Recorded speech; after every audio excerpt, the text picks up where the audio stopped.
There is a green paste on your plate at every sushi restaurant in this country. You have eaten it 100 times. You call it by a name that does not belong to it. It is a different plant, dyed green, sold as something you have never tasted. By the end of this video, you will know how to cultivate this ancient plant right at home, tapping into a continuous harvest of real wasabi flavor that money can rarely buy in a restaurant. Hi, I am Harry, and this is Garden Explained with Harry. Tonight, we are pulling apart the most successful food fraud in modern history. Walk into any sushi restaurant tonight, sit down, look at the plate. There it is, that small green mound sitting next to the pickled ginger and the pool of soy sauce. You have been putting it on your fish since the first time someone took you out for sushi. Your parents ate it, your friends eat it.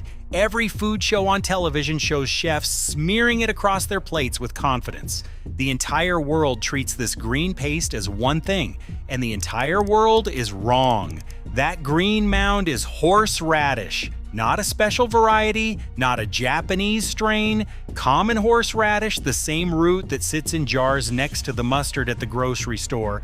It has been mixed with mustard flour, cornstarch, and green food coloring. Sometimes the coloring is synthetic, sometimes it is spirulina to make the label look clean. But the result is the same, a paste designed to look and burn like something it is not. 95% of the time, this is what you are eating. Not just in American restaurants, not just in strip mall sushi bars, in London, in Sydney, in Sao Paulo, in Seoul, even inside Japan, at any restaurant that is not charging premium prices, the green paste on the plate is horseradish. The deception is not regional, it is universal. Here is what makes this different from a simple food substitution. The real plant and the fake replacement do not taste the same. They do not feel the same. They do not behave the same way in your mouth. Horseradish hits your tongue hard. The burn is sharp, almost chemical. It coats the inside of your mouth and lingers for minutes. Your eyes water. Your sinuses sting. The sensation is blunt and aggressive. The real plant does something entirely different. The heat enters through the nose, not the tongue. It rises cleanly through the sinuses in a wave that peaks and then vanishes within 30 seconds. There is sweetness underneath. There is a floral quality, almost like fresh green herbs mixed with something mineral. The finish is clean. Your mouth does not burn. Your tongue does not go numb. The experience is precise, brief, and elegant, and then it is gone. Completely gone. That disappearing act is not a flaw, it is chemistry. The real plant relies on an enzyme reaction that creates volatile compounds called isothiocyanatase. The moment the fresh rhizome is grated, these compounds are generated, peak, and then quickly begin escaping into the air. Within 15 minutes, it has oxidized. Within 20 minutes, the paste on your plate has lost most of what made it special. This is why the real thing was traditionally prepared tableside, grated fresh on a piece of dried shark skin at the exact moment of serving, not 5 minutes before, not in a kitchen down the hall, at the table, in front of your eyes, because the clock starts the instant the cells break open. Now think about every tube and every packet you have ever seen. Think about the squeeze bottles in refrigerator cases and the foil-wrapped portions in takeout bags. By chemical definition, none of these can contain the real thing in any meaningful amount. The format itself is the confession. If it sits on a shelf, it is not real. If it came in a packet, it is not real. If it has been waiting for you longer than 15 minutes, it is not real. The reason is not complicated. A single fresh root sells for $25 to $80 depending on size and grade. Per kilogram, the price runs between $75 and $250. The plant takes 18 to 24 months to grow from planting to harvest. It demands specific temperatures, constant shade, precise moisture, and drainage that most agricultural land cannot provide.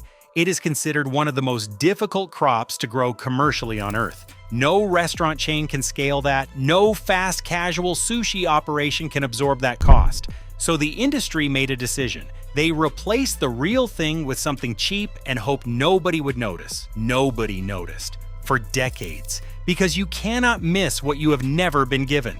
The global sushi industry is worth hundreds of billions of dollars. It stretches across every continent, from conveyor belt restaurants in London to high-end omakase bars in Manhattan to gas station sushi trays in Nebraska. Every single one of those operations needs something green on the plate.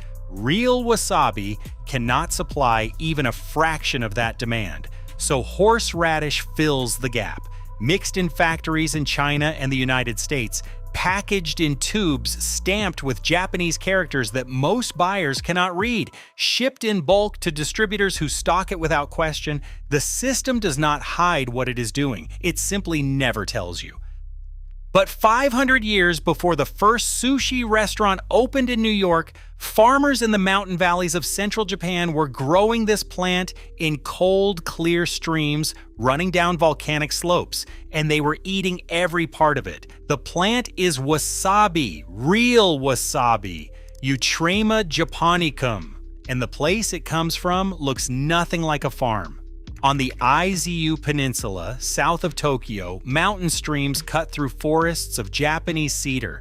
The water runs cold year-round, fed by snowmelt and volcanic springs filtered through layers of rock. Along these streams, on terraced beds of gravel and sand, wasabi grows in rows shaded by the forest canopy. The light that reaches the plants is dappled and indirect. The water flows continuously over the roots, never standing still. The temperature stays between 8 and 20 degrees Celsius through every season. This is sawa cultivation, stream bed farming. Families on the Izu Peninsula have tended the same water channels for generations. The knowledge passes from parent to child, where to place the gravel, how to angle the terraces so water flows at the right speed, when to thin the canopy to let in just enough light without exposing the plants to direct sun. This is not industrial agriculture. This is a relationship between people, water, shade, and time measured in years, not weeks. In Shizuoka Prefecture, wasabi cultivation dates back to the early 1600s. Local records describe farmers discovering the plant growing wild near mountain springs and learning to cultivate it by replicating those conditions on terraced stream banks. The Tokugawa shoguns considered it a luxury reserved for nobility. For a period, cultivating it outside certain regions was restricted. The plant was not just food, it was status, it was power, it was valuable enough to control. A wasabi rhizome planted in one of these stream beds takes 18 to 24 months to reach full size. During those months, the plant invests its energy into the chemical compounds that give it value. The isothiocyanates concentrate slowly. Speed would dilute the very thing that makes the plant worth growing. Patience is not optional, it is the recipe. But here's what most people outside Japan never learn. The rhizome, that gnarled green stem that gets grated into paste, is not the only thing worth eating. Japanese tradition uses every part of this plant. The large heart-shaped leaves are eaten fresh in salads or blanched and wrapped around rice. The long stems are pickled in sake leaves to make wasabi zuke, a condiment served at tables across Japan for centuries. Even the small white flowers that appear in spring are edible. They carry the same clean, rising heat in a milder form. The entire plant, from root to bloom, is wasabi, and the pairing with raw fish is not about flavor preference, it is about survival. The compounds in wasabi inhibit the growth of bacteria associated with foodborne illness from raw seafood. Japanese chefs understood this 500 years ago. They placed the freshly grated root next to the fish, not as garnish, but as protection. A food safety system encoded into culinary tradition centuries before anyone understood microbiology. The plant was not decoration, it was working. Today, that tradition is shrinking. Japan is the only country with a deep commercial wasabi growing history, and production has been declining for decades. On the Izu Peninsula, the farmers are aging. Their children move to Tokyo for office jobs. Typhoons destroy stream bed terraces that took years to build. Rising water temperatures push the plant beyond its comfort zone. The streams that made this cultivation possible are warming. The crop that defined Japanese culinary identity for centuries is quietly disappearing from the mountains where it began. And here's where the story turns. Because what most people never hear about is the second method, the one that does not require a mountain stream, the one that makes it possible to grow this plant in your backyard, on your balcony, or in a shaded corner of your porch, without spending $80 on a single root. It is called wasabi, field-grown wasabi, soil cultivated, no stream required. This method has existed in Japan alongside sawa cultivation for centuries. It receives almost no attention because sawa wasabi is considered premium. Oka wasabi produces the same botanical plant, but because it lacks the continuous oxygenation and cooling of a mountain stream, growing it in soil requires meticulous care to prevent stagnant water from rotting its fragile root system. The conditions are specific but not impossible. Cool temperatures. The plant struggles above 25 degrees and suffers badly above 30 degrees. Shade, 70 to 80% shade cover, the kind you get under a dense tree canopy or a simple shade cloth stretched over a raised bed. Moisture, consistent but never waterlogged. The roots want to be damp, not drowned. Soil that drains freely and leans slightly acidic, rich with organic matter. A north-facing garden bed. A container under a patio roof. A spot beside the house where the sun never hits directly. These are entry points, not barriers. And here's the turn that earns the title of this video. You do not need to wait 18 months to eat real wasabi. The leaves are harvestable within 8 to 12 weeks of planting, 8 to 12 weeks. Each plant produces new leaves continuously from the center of its crown. You harvest the outer leaves. The inner leaves push outward to replace them. The cycle does not stop. It continues for the entire life of the plant, which can stretch 3 to 5 years before the main rhizome reaches peak maturity. Think about what that means. Within 3 months of putting a single wasabi plant into a shaded pot, you can harvest the leaves. While milder and more herbal than the intense paste of the root, they contain a delicate, authentic hint of that distinct wasabi heat.